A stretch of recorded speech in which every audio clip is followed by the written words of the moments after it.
l'activité des Facility Managers renouera avec la croissance dès 2021. Leur promesse de valeur, centrée sur la réduction des coûts, séduira naturellement des donneurs d'ordre en quête de moyens pour défendre leurs marges, tandis que l'impulsion des pouvoirs publics en matière d'efficacité énergétique dynamisera la demande.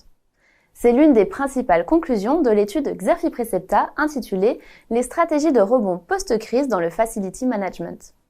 Une étude qui livre au passage une estimation de la taille du marché français pour 2021, ainsi que ses perspectives de croissance à l'horizon 2024.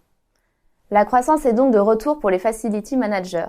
Cependant, à moyen-long terme, ils devront renforcer leur stratégie de différenciation en misant notamment sur les compétences métiers, le savoir-faire sectoriel ou encore les outils digitaux pour, in fine, se relancer durablement sur un marché qui ne cesse de se consolider. La vente à venir d'Equin, filiale d'Engie, pourrait ainsi marquer le début d'une période de méga-fusion dans l'univers du Facility Management.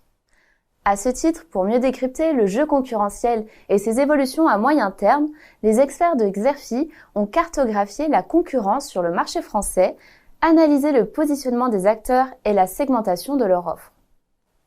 L'étude présente également les fiches d'identité de 18 acteurs clés parmi les multitechniciens du BTP comme Vinci Facilities, les acteurs du multiservice à l'instar de Sodexo ou encore les spécialistes des services énergétiques à l'exemple de SPIE.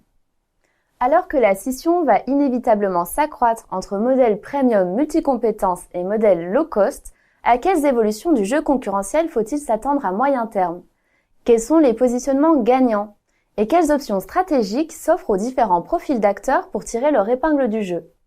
Pour répondre à ces questions, l'étude Xerfi Precepta fait le point sur les principaux axes stratégiques retenus par les acteurs, illustrés par des études de cas. On peut citer parmi ces axes de développement l'élargissement et l'enrichissement de l'offre à l'instar d'Atalian Facilities, Elior Services et Rounion. L'innovation technologique et digitale, notamment les déploiements dans le smart building et les plateformes de pilotage de la performance énergétique.